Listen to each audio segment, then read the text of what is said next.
อ่าสบายดีหมาทุกผู้ทุกคนเด้อมื้อนี้อยู่ประเทศอเมริกาเนาะโนเวมเบอร์วันที่21ไปว่าวันพฤหัสของอาทิตย์ที่4เดือน11และเพิ่นเอิ้นว่ามื้อ Thanksgiving มื้อนี้ก็แม่นพี่น้องแล้วก็ครอบครัว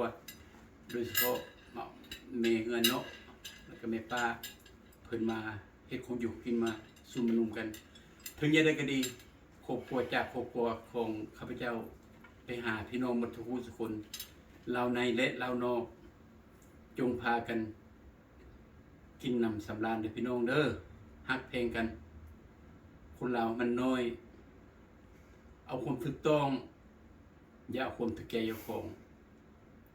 ขอให้พี่น้องคนลาวเฮาอยู่ดีมีแรงทั้งลาวในและลาวนอกคลิปนี้ถ้าแม่นที่จริงแล้ว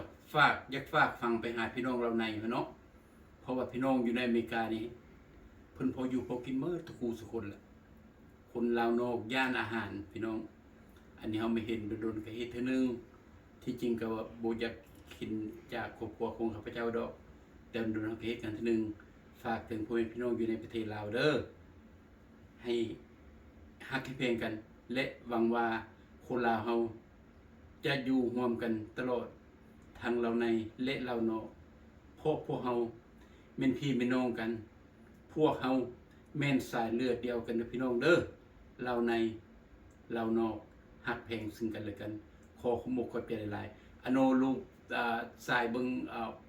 อาหารให้แพ้เพิ่นเบิ่ง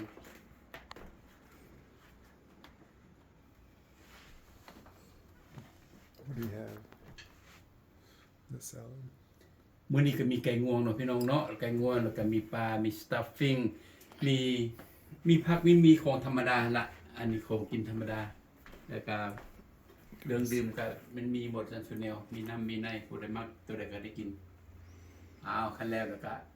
ขอบใจหลายๆ